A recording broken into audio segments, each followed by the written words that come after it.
Let's explore autistic history and the Autism Wars. This is part 105 of a series.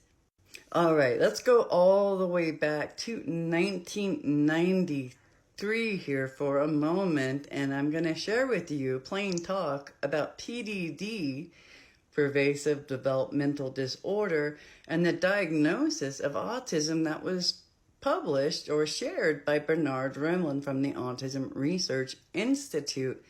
And I'm going to share this with you so you can get a feel for the push back and forth about autism research, diagnosis, ideas, cure, and cause differences between these researchers and the different autism fronts. But this right here, I've never even heard of pervasive developmental disorder being considered not real before, so this is kind of interesting to me just in that aspect.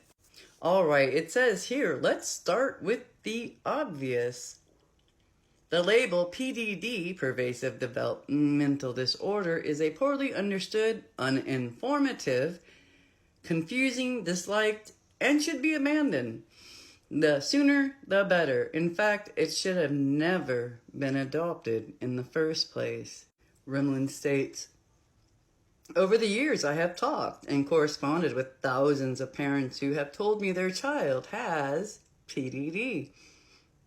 I often respond by saying something like, your child doesn't have PDD. There is no such thing as PDD. Your child may be autistic or have a condition like autism or many characteristics of autism, but he doesn't have PDD because there is no such thing. PDD is a label concocted by psychiatrists to cover up the fact they don't know what your child does have. If any parents have been distressed by this blunt, unexpected harangue, on my part, I would be surprised. The vast majority seem relieved to at least hear someone giving them straight talk about PDD. Parents live with their child 24 hours a day, 7 days a week. These parents realize that their handicapped child will, in all likelihood, be the central focus of their lives for the rest of their lives. They want to know the truth. Insofar as the truth is known, they don't want to be misled or misinformed by sugar-coated verbiage, masquerading as informed fact. If we don't know the right label for their child, let's tell them that upfront, rather than hide our ignorance behind the mystique of a pseudoscientific label presuming knowledge we don't have, like PDD. I'm very much aware that creating suitable names for psychiatric or behavioral disorders is a difficult and thankless task.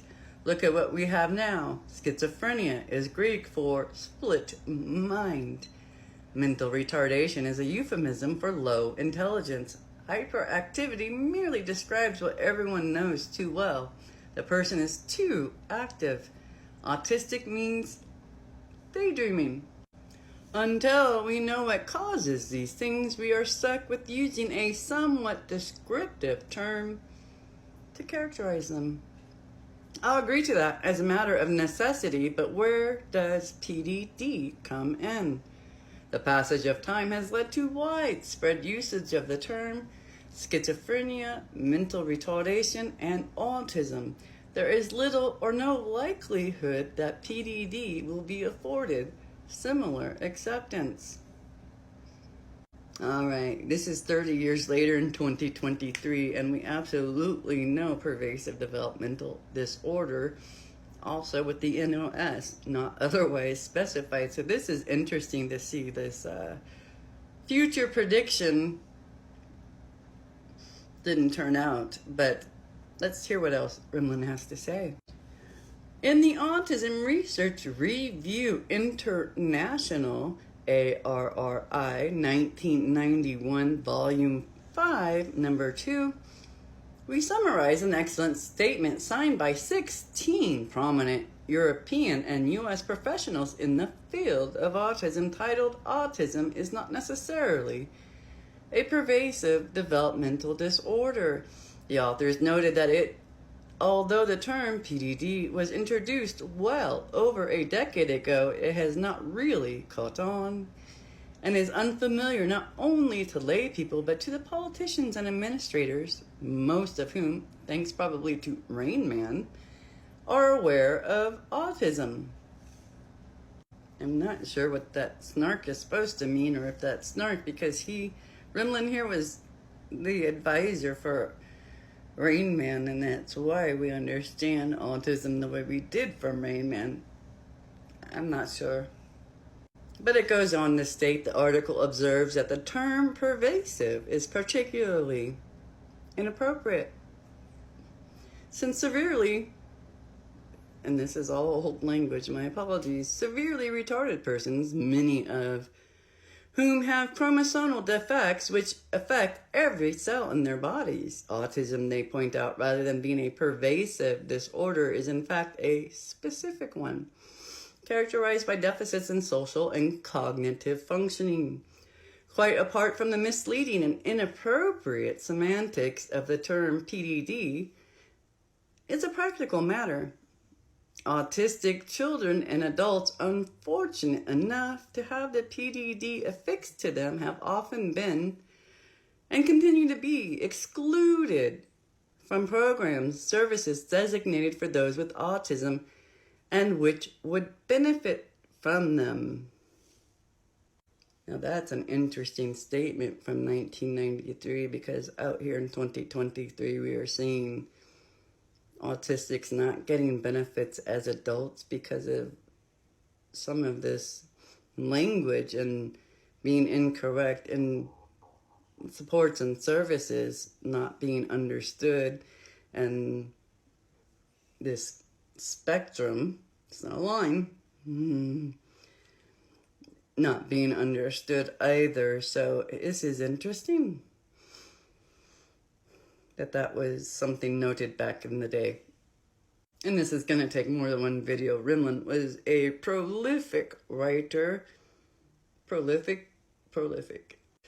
Clearly, the PDD designation, along with its cumbersome bureaucratic baggage, i.e. PDD NOS, not otherwise specified, should be regulated to the archives of failed attempts, where it will have plenty of company while we go on about our business. There are many more children with autistic-like disorders than there are children with autism itself.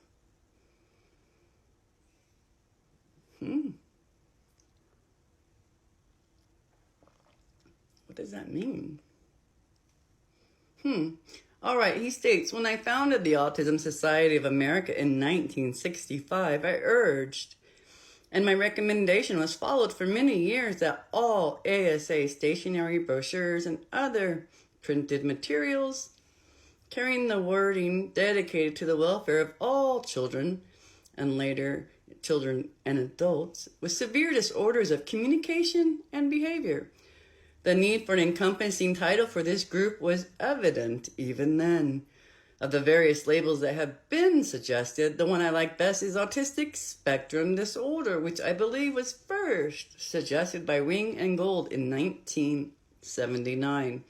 The advantages of this term are obvious. For one, it acknowledges that there is a range of problems and of subtypes, and it does not pretentiously claim to be based on knowledge that is not yet available to us.